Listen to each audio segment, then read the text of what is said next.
Welcome back, Dudes of Divination here to bring you more Xanathar's Guide to Everything. Today we're going to take a look at the Druid. Stay tuned.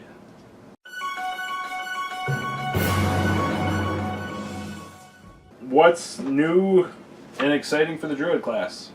I like the Druid. I think that it has two of the stronger existing paths, or whatever they're called, in the core book. Pretty different options. This just gives them more different options. It's got a couple new flavor things of treasured items, like twigs and water from the sacred river and herbs. Guiding aspects. If you feel like a link to a specific thing in the world, that's sort of like your driving force, like a cleric may have their deity, or a cleric does have their deity, it's not a might. Or a mentor, someone from your tribe or your circle, as they're called, that kind of showed you the ropes. And then the two circles, the two new options for the Druid. That's what they are, is circles. I couldn't think of the name. Not triangles. Right. Circles. Druid triangles. Are Circle of Dreams and Circle of the Shepherd. And to be honest, these are two very different circles. Mm-hmm. They don't feel like copy-paste of each other. They really made them their own. And let's jump right into Circle of Dreams. I really like them as a support character because all of their class features, none of them have any combat-related things in them. They're all about during rest, you get benefits, and then also going and seeking out things or teleportation or things like that. Right. They're not. They don't really focus like the two circles in the player's handbook. You have the magic focus one, and you have the beast shape focus one. Yeah. This one doesn't necessarily focus on either, but it improves sort of the druid's utility. Like, druids have always had that, like, healing backup where, like, if you didn't have a cleric in your group, you could have a druid, and that could, like, fill the role of the healer in your group or whatever. And this just kind of builds on that, like, not necessarily the healing aspect. It does have, with the, it gives temporary hit points and stuff like that with the Balm of the Summer Court, but it just gives the druid a lot more utility that it wouldn't otherwise have. It's sort of an indirect circle, and if you're a more like combat-oriented character, you want to be able to cast the big spells, I don't know if this is going to be the one for you. The two that I did like, though, are the Hearth of Moonlight and Shadow and the Walker of Dreams. That's the 6th and 14th level. The Hearth of Moonlight and Shadow, it reminds me of the tent that makes you invisible, or that makes your campfire invisible. What's that one called? Leomund's Tiny Hut. That's the one. So you essentially, you put Shout a out 30-foot... to Leomund. You make a 30-foot sphere of invisibility that protects your party while you rest, which just seems like a free item. You don't have to pay for Leomund. Sorry, Leomund, we don't need your tent. And then Walker of Dreams, it lets you not only teleport either body or mind, yourself, or party members. So you can not only teleport away, but you can also astral project. You can scry. It just has, like Brandon said here, it just provides this circle provides the most utility. Not a lot of combat-oriented stuff, but a lot of utility. Yeah, especially if you want to build a character based around Luke Skywalker on Crate. This is the circle for you.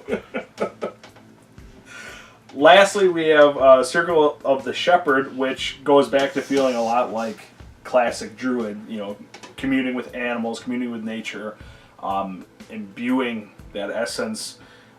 They get to get not only familiars, not really familiars, but summoned animals to help them. They also get totems or spirits of them Guiding to spirits. Yeah. jump out and do something. So they have them based on the different animals. So hawk, unicorn, bear, and they just give you that extra utility, but more combat oriented. And they're able to speak to beasts. They can use Sylvan to speak to beasts, which I thought the Druids got Sylvan as a secret language anyway. Maybe this is just a variant of it. No, it's Druidic.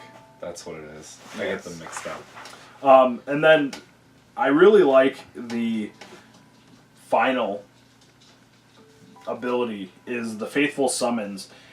You call for, like, if you go down to 0 HP or go unconscious unwillingly, you automatically summon 4 beasts just that lasts for an hour. That's a decent CR, right? Yeah, CR2. CR2. Yeah. So, I mean... CR in 5e is really abstract. Like, something with CR2 is not necessarily a weak thing. Like, it's, there's some solid CR2 things out there, like a rhinoceros. Or like an Allosaurus. CR2. Yeah. Or a hunter shark. And it's also just a cool image because a Circle of the Shepherd Druid is probably going to want to utilize their summoning things. Like they'll have their spirits that they summon, they'll have their actual creatures that they summon, and then if you get through all of those things and you're able to down the Druid, when they're reduced to 0 hit points, 4 creatures just pop up and will guard their body for an hour. Yeah, and until they either get help or it's just a cool like cinematic image there. Yeah, right.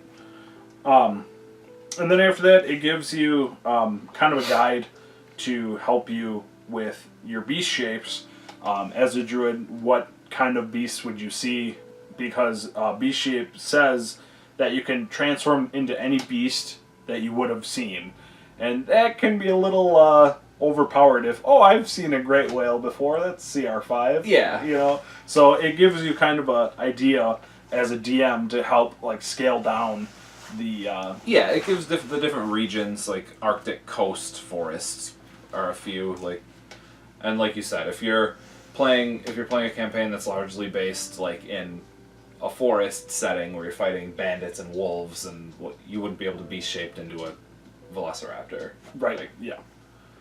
And I do like that. I mean, sure, you might know what these animals are, but you probably haven't seen them to have perfected it enough to take on their form. Yeah, to be able to mimic them enough to become them. And not only that, I think it helps as a player and a DM. You're always worried about taking something too far, abusing a rule, just to abuse it. So I feel this kind of helps. There's a baseline. If you can stray from that as a player or a DM how you want, but that gives you kind of a nice level coast to play on. Yeah, I mean, if it makes sense with your background that you live in the forest now, but you're from a desert island that had dinosaurs roaming around, why not? Yeah, sure. So that's the Druid from Xanathar's Guide to Everything. Druid only had 2. I think that's the first one thus far that has only had 2. I think all others Cleric had 2. Had 3. Cleric had 2? Cleric had 2. Alright. Well, shows how much I pay attention. Again, that's Xanathar's Guide to Everything. Be sure you like and subscribe below. And as always, join us here for more Dudes of Divination content. And we'll see you next time. See ya, dudes.